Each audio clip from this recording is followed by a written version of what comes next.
Hola a todos, bienvenidos a nuestro video número 5 de contenidos de previsualización para nuestro curso de teoría del delito.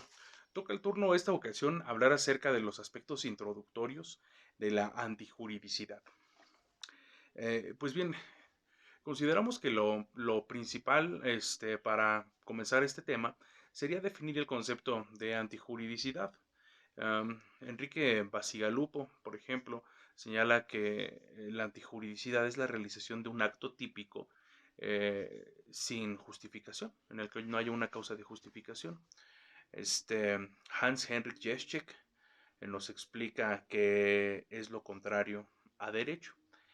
Sobre este particular debemos de ser capaces de advertir de que en realidad se trata de un supuesto suprapenal, es un supuesto metapenal porque está presente en todo el contenido del derecho, no solamente en el ámbito de lo penal.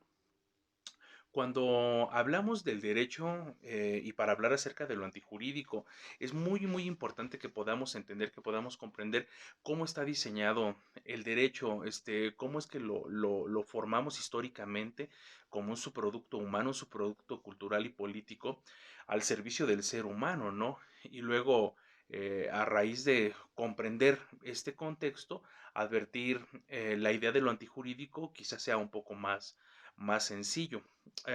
Miren, básicamente el ser humano cuando convive en sociedad tiene desde luego una interacción obligada con otras personas. Entonces, en esta interacción buscamos a través del derecho la idea de paz social, la idea de vivir bien, vaya, tener las menos de las complicaciones posibles en esta interrelación permanente que tenemos de los unos con los otros. Con esta finalidad o con este motivo y a razón de los verdaderos intereses de nosotros los miembros sociales, lo que queremos, lo que nos parece importante, lo que es absolutamente necesario para esta convivencia, el derecho se convierte en una suerte de elemento que diseña pautas de comportamiento o expectativas de comportamiento. Pensemos en que todo el derecho está diseñado de esta manera, sea una ley prescriptiva, una ley prohibitiva. El tipo de norma no tiene nuclearmente otro contenido, sino una expectativa de comportamiento. Por ejemplo, en ámbito de derecho privado, el que debe está obligado a pagar. Entonces, la idea de comportarnos de manera conveniente en esta interrelación social es que si alguien tiene un débito con otra persona, es decir, aquella persona está acreditada para poder cobrar este crédito, el deudor tendría que pagarlo. Esto es la sana convivencia. ¿Qué pasa, por ejemplo, frente al impago? ¿Qué pasa si la persona no paga? Pues ha defraudado una expectativa de comportamiento. La ley en el ámbito del derecho privado, en el ámbito del derecho civil, que nos prescribe que el que debe está obligado a pagar, impone una pauta de comportamiento que se ve defraudada y que por lo tanto este comportamiento del impago lo que hace es contradecir el sentido impuesto por la norma. Esto es algo sobre lo que me interesa llamar la atención, que el derecho en el aspecto descriptivo, en el aspecto prescriptivo, no siempre es tan claro, vamos a llamarle, por literalidad o por obviedad, sino que la interpretación que del texto se haga nos permitirá ocasionalmente leer un subtexto en el cual está contenido la pauta de comportamiento. Ese es el caso, por ejemplo, de las disposiciones de orden penal, porque los códigos penales no dicen está prohibido matar, o los códigos penales no dicen no matarás, no violarás, no robarás, no lo dicen así. Dice comete homicidio quien priva de la vida a otro. Dice a quien se apodere de cosa mueble y ajena sin consentimiento de quien legalmente lo pueda conceder se le impondrá de tanto a tantos años, ¿no? Es una norma de conducta descrita y penada que, sin embargo, subtextualmente, es decir, intrínsecamente, lo que genera es una pauta de comportamiento que nos precisa no mates, no robes. ¿Con qué finalidad? La de la sana convivencia entre los seres humanos. Comprendido esto, podemos advertir entonces que el concepto de lo antijurídico o la antijuridicidad está presente en todo el derecho, en todo el derecho. Y nosotros en el aspecto penal le damos un realce en una organización sistemática para poder solventar unos límites, vamos a llamarle, unos límites de actuación. ¿Cuáles? Los de que el Estado solamente puede reprochar un comportamiento cuando el comportamiento es verdaderamente antijurídico. Porque ocasionalmente suceden o sucederán casos en los que se desarrolla un comportamiento que es típico, es decir, una persona mata a otra. Sin embargo, no habrá más adelante reproche punitivo si este comportamiento no es además de típico antijurídico. Se presume que es antijurídico también, pero esta presunción por sí misma no basta.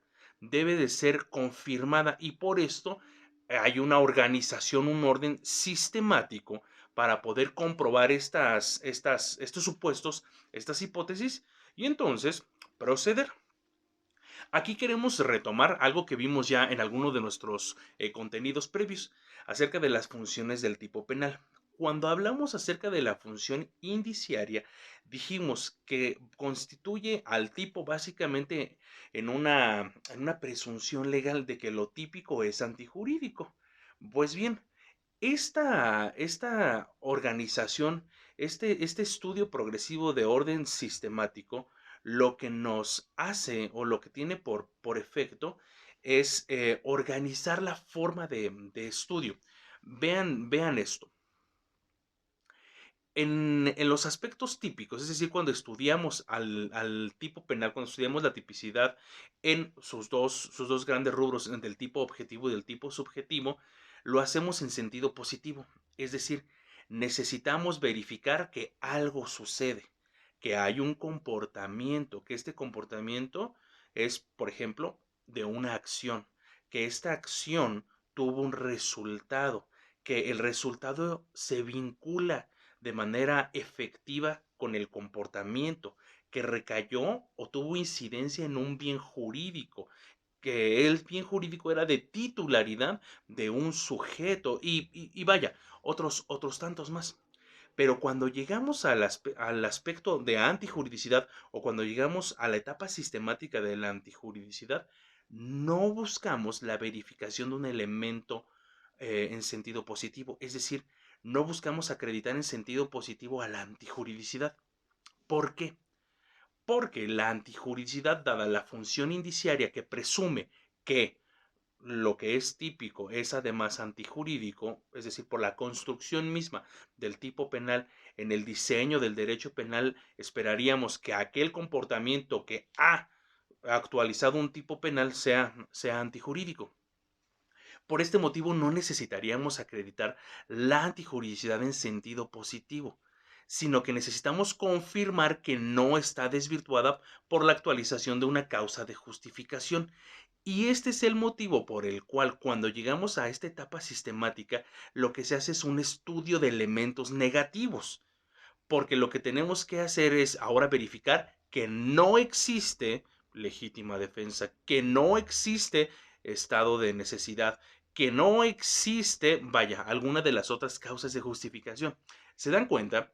En el primer estadio de estudio de la tipicidad, acreditamos en sentido positivo. Necesitamos verificar nuestro checklist de que las cosas están ahí.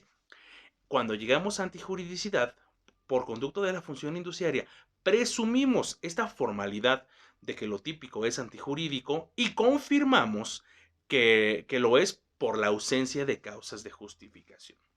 Aquí quiero hacer una pequeña pausa para repasar algún otro concepto. El de la antijuridicidad en sentido formal y la antijuridicidad en sentido material. El profesor Santiago Mir Puig señala que la antijuridicidad en sentido formal sería la idea de que el comportamiento y el resultado contravienen a la norma, contravienen el sentido de la norma. pero esto es un aspecto puramente formal de la antijuridicidad, como lo señala él, pero que nuclearmente la antijuridicidad tiene un contenido también de orden material, por cuanto significa una lesión o significa un peligro concreto para un bien jurídico. Eh, Me parece que en cualquiera de los dos casos estamos hablando aún de un supuesto de naturaleza formal, y explicaré por qué de manera muy breve. Eh, el hecho de que se actualice un tipo penal implica la realización de los elementos del tipo, dentro de los cuales está conducta y está resultado. Entonces, el comportamiento típico por sí mismo lleva ya en la conducta y el resultado. De tal suerte que esta formalidad de realización del tipo y su consideración como antijurídica implica de cierto que hay una lesión o que hay un peligro para el bien jurídico. Porque si no, el comportamiento ni siquiera típico puede ser, ni siquiera lo podríamos catalogar como típico. El fundamento material consideramos que tiene que ver con una dimensión de otro orden. En el aspecto formal, la creación del tipo, la función indiciaria por sí mismo y la actualización del tipo hasta este estadio de presunción implicaría la antijuridicidad en sentido formal. Pero verdaderamente ha trascendido al ámbito de lo antijurídico y por lo tanto es merecedor de reproche, nos parece, hasta la confirmación. Es decir, cuando verificamos y tenemos por cierto que no existen causas de justificación, ajá, que vayan a permitir o que vayan a conceder un permiso legal para el desarrollo del comportamiento.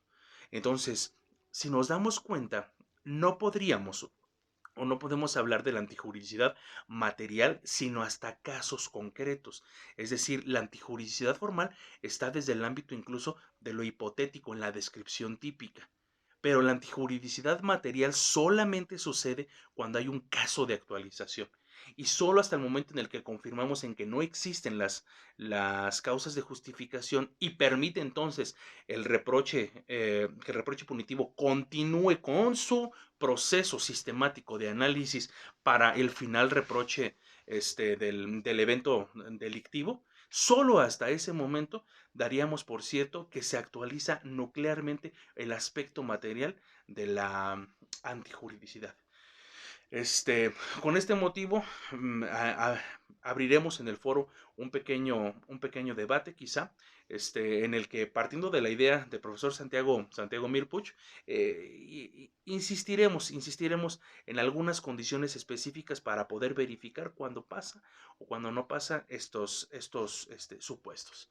Bien, aquí nos parece entonces también conveniente añadir que hay básicamente dos elementos que son motivo de desvalor: el comportamiento y el resultado. Se desvalora hipotéticamente el hecho por cuanto conducta es, pero se desvalora también el impacto que tiene y puede ser incluso de orden hipotético también, en el bien jurídico.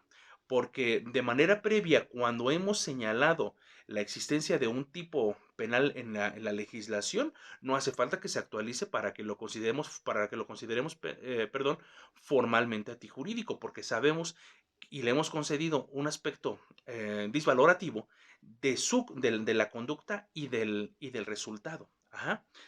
Esta idea nos hace recordar un poco lo que ya habíamos hablado acerca del tipo de injusto, y por eso es que en la sistemática penal estos dos elementos, como primer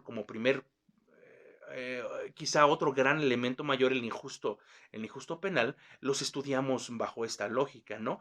Porque en el moderno contexto de un Estado, el reproche sucede siguiendo este orden de ideas, del comportamiento y del resultado, ¿sí?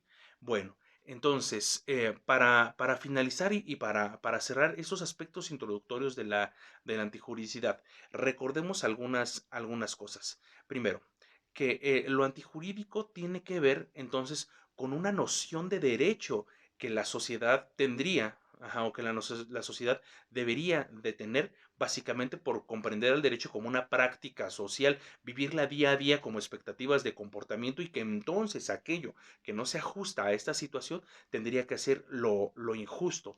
Que estos injustos, como están en todo el derecho, pueden ser injusto civil, injusto administrativo, como lo son también injusto penal, y que hay un proceso sistemático que nos obliga a estudiar los elementos que integran este apartado de antijuridicidad en un orden específico. Pues bien, con esto llegamos al final de estos aspectos introductorios de la antijuridicidad en nuestro video número 5 de contenidos para previsualización para nuestro curso de teoría del delito. Agradezco mucho su tiempo y nos vemos en otro video. Muy buen día.